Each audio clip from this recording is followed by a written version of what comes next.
Oh, good morning. Thank you for joining me for story time with Joyce. And we're reading from my book Betty, which is the first book in my Big City Dreams series. And today's chapter is chapter 15, and it's called Arvin's Hen House. Let's see what that's about. In 1930, Arvin and Betty were hit with a financial blow. Arvin lost his job. He got laid off during the time that a financial decline was leading the country into an economic downturn, which would lead to the Great Depression. Over the last year, Arvin's hours had been decreasing due to the factories in the garment district receiving less and less orders. Arvin gave Betty the bad news one afternoon when they arrived at home. "Arvin, what are you doing home so early?" Betty asked, surprised to see Arvin. "Betty, we got bad news." "Oh dear, what's wrong?" "Lost my job today." "Oh no, why?" "The factory has been letting people go every week the last couple of months. All the garment factories are doing the same thing. Got nowhere to go." "Arvin, we got the money we saved from our brewing." "I can find another domestic job, I suppose." "Maybe, but people are losing their jobs all over the city. I'm meeting up with some guys that were let go along with me. We're going to think about what we can put together." "Like what?" "Don't know.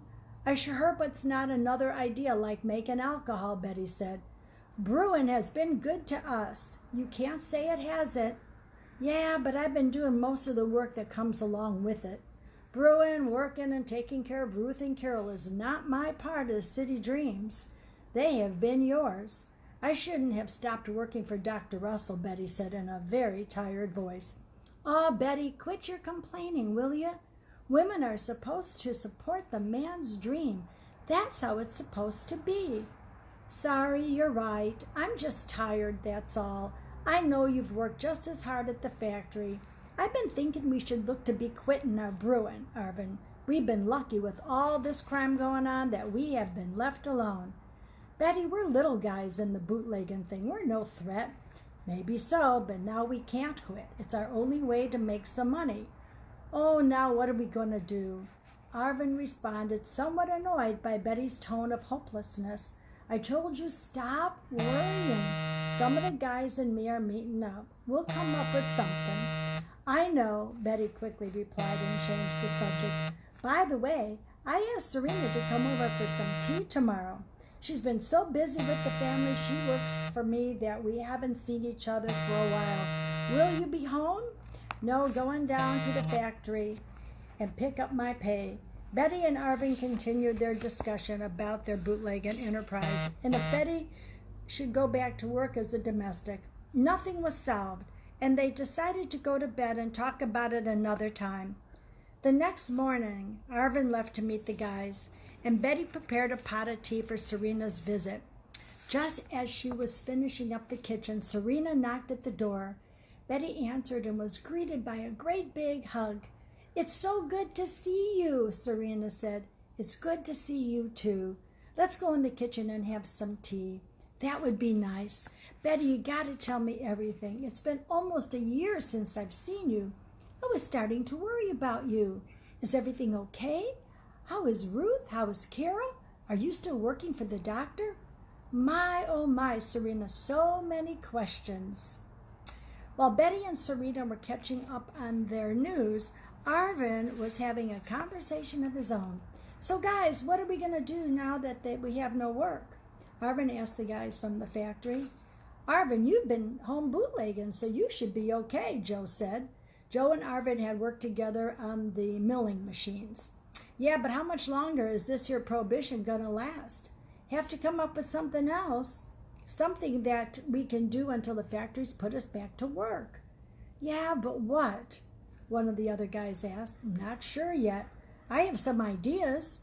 "One of my ideas is prostitution," Arvin answered. "Prostitution?" Joe shouted. "Yes, whores, prostitutes, ladies of the night, you know." "Now just how are we going to go about putting that idea together? And besides, aren't all the gangsters running the houses?" "Yeah, but mostly they are running the prostitution that goes on in the cabarets and the saloons." I'm talking about something else, like looking into some of the furnished apartments or rooming houses where a lot of young single women live. Now you're going in the right direction. Maybe we can go to one of the rooming houses that are being used for prostitution and see if we can work a deal, Joe said. What kind of a deal? Arvin asked. Don't know yet. Look, guys, the king of wheeling and dealing is asking us what kind of deal, Joe said. What about Betty? Will she be okay with this? One of the other guys asked.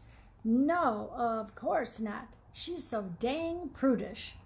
Joe quickly said, but she did go along with the bootlegging idea, and you told me she has done most of the brewing. You're right, she's nice enough, but I'm bored. Not sure if I'm bored with her or with my lifestyle.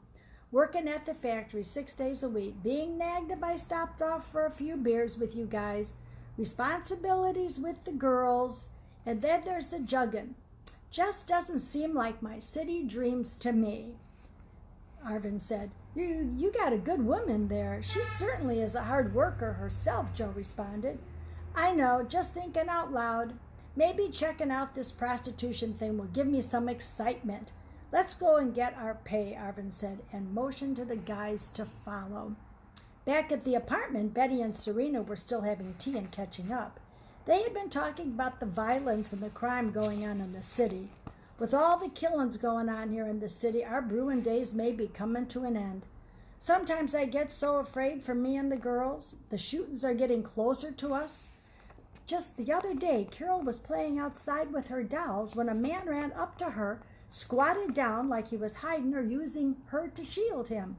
A car drove by like they were looking for something or someone. I was sitting on the stoop outside watching, and my heart stopped because I saw the front of a gun sticking out of the car window. When the car passed, the man got up and ran in the opposite direction, Betty said. Serena gasped and said, Betty, I am so sorry. Did Carol know what happened? No, she just thought the man wanted to play. Thank goodness Ruth was in school.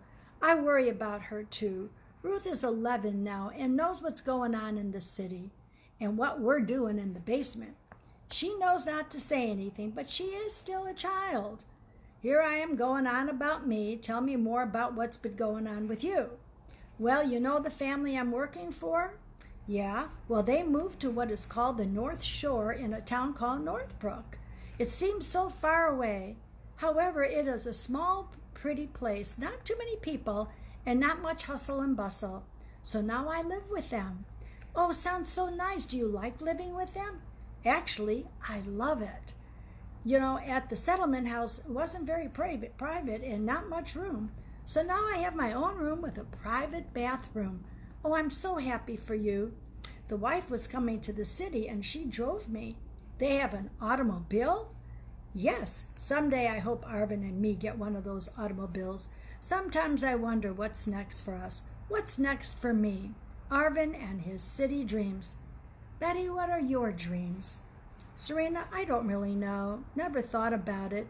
Back home, I was so busy helping Mama with the kids and farm chores and such that there was no time to think about other things. Since Arvin and me been here in Chicago, all I've done is work. I loved working with the twins. Dr. Russell was so good to us. Why, he even stopped after Ruth was born and brought some things to our new place. Betty, I told you he was sweet on you. Serena, don't be silly. I worked for him, that's all. Did you ever think of flirting back with him? Serena, that wouldn't be right, although I sure enjoyed the times we would sit together and talk. When did you and Dr. Russell, sit and drink tea together and talk? Dr. Russell and me would visit with each other for a spell after he came home from the hospital. I was looking forward to that time a bit too much, though. Our tea times lessened, but by the time I left his employ, we hardly talked at all. I believe he was feeling the same way and backed off our time together. Your life with him would have been a whole lot easier than what you had been doing with Arvin. I married Arvin for better or for worse. It seems to me that you got more of the worse than the better. Cleaning, cooking, taking care of Dr. Russell's twins, then coming home and start brewing because of Arvin's city dreams and having babies in between. Betty, I would like to see you not work so hard. You got to do what's in front of you. I just take care of what needs to be done, Betty said. If you would like a copy of Betty, just go to Amazon.com. Look for the book Betty by Joyce Bennett-Hall, or you can go to my website, JoyceBennett-Hall.com, and order the book from there. Thanks so much. See you next week. Bye.